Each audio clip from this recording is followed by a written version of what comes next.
Everyone, career नीतीमध्ये तुमचं स्वागत आहे। मागचा व्हिडिओ आपण बघितला असेल तर एमबीबीएस या कोर्सच्या फी स्ट्रक्चर बद्दल होता।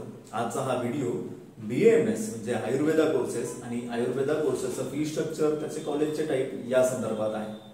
महाराष्ट्राचा विचार केला तर महाराष्ट्रामध्ये एमबीबीएस नंतर सेकंड डिग्री प्रक्रिया म्हणून लोक बीएमएस चा विचार करतात। बीएमएस चा विचार करता महाराष्ट्रामध्ये एकूण 4 टाइपचे कॉलेजेस आहेत।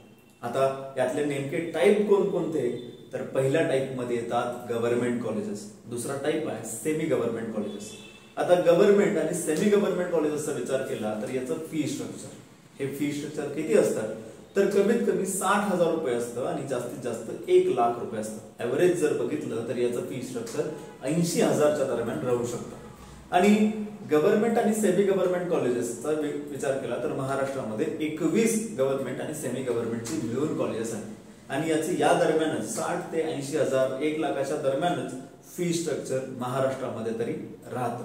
आता याच्यामध्ये स्कॉलरशिप सुद्धा विद्यार्थ्यांना मिळतात, जसं की ओबीसी असेल विद्यार्थी, ईबीसी मध्ये असेल किंवा इकॉनॉमिकली वीकर सेक्शन मध्ये असेल, ईडब्ल्यूएस मध्ये असेल तर या फीच्या ट्युशन फीच्या हाफ फीज तुमच्या माफ केल्या जातात।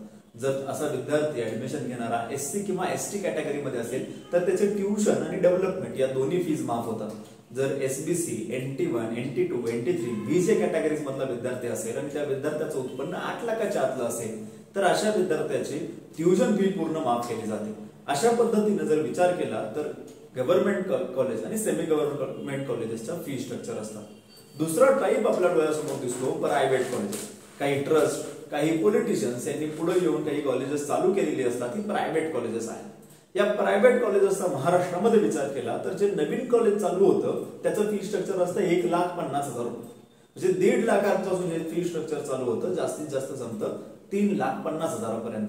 आणि याचं जर ऍव्हरेज फी स्ट्रक्चर बघितलं, भरपूर कॉलेजेसचं बघितलं तर ते 2 ते 2.5 लाख रुपयाच्या दरम्यान राहतं। त्यामुळे बीएमएस ला प्रायव्हेटला 2 लाख रुपये किंवा 2.5 लाख रुपये खर्च येऊ शकतो, हे पक्क डोक्यात ठेवा।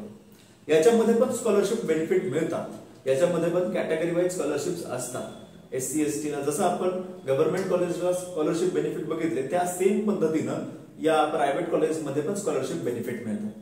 तिसरा टाइप आहे, त्याला टाइपला म्हणतात डीम्ड युनिव्हर्सिटीज। डीम्ड युनिव्हर्सिटीज आणि या देशभरामध्ये डीम्ड युनिव्हर्सिटीज आणि या डीम्ड युनिव्हर्सिटीचं फी स्ट्रक्चर बघितलं तर साधारण 3,70,000 किंवा 4 लाखांपासून सुरुवात होते ते 6,60,000 पर्यंत थांबतो। भरपूर मेजॉरिटी डीम्ड युनिव्हर्सिटीचं फी स्ट्रक्चर 4 लाख ते 4,50,000 रुपये आहे। एकच डीम्ड युनिव्हर्सिटी आहे 6,60,000 रुपये फी स्ट्रक्चर घेते।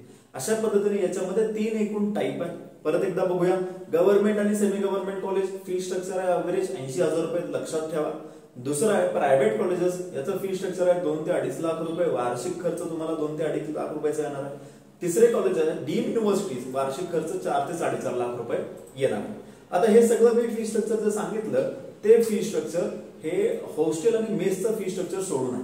त्यामुळे हॉस्टेल आणि मेसचं वेगळं फी स्ट्रक्चर तुम्हाला पे करावं लागेल। ते किती राहू शकतं तर 1 लाख रुपये ते 1.5 लाख रुपये हॉस्टेल आणि मेसचे खर्च राहू शकतात। त्यामुळे या खर्चांचं एक्स्ट्रा गणित आपल्याला पकडावं लागेल आणि मग आपण ऍडमिशन घ्यावं लागेल। म्हणजे हॉस्टेल मेसचं आपल्याला वेगळे खर्च या tuition fee, development fee, other fee याच्या बरोबरीनं पकडावे लागतात। अशा पद्धतीने हे बीएमएस या कोर्ससाठीचं फी स्ट्रक्चर आपल्या महाराष्ट्रामध्ये राहतं। याच्या संदर्भात अजून माहिती आम्हाला तुमच्यापर्यंत पोहोचवायला नक्की आवडेल। याच्या संदर्भात बीएमएस कोर्स संदर्भात किंवा अजून काही ऍडमिशन प्रोसेस संदर्भात काही माहिती हवी असल्यास आमच्या हेल्पलाईन नंबरला संपर्क करा। आम्हाला जास्तीत जास्त लोकांपर्यंत पोहोचवा किंवा तुम्हाला कुठल्या विषयांवर अजून व्हिडिओज हवे असतील तर ते आम्हाला कमेंट बॉक्समध्ये नक्की सांगा आणि आम्हाला सबस्क्राईब करा। थँक्यू सो मच, धन्यवाद।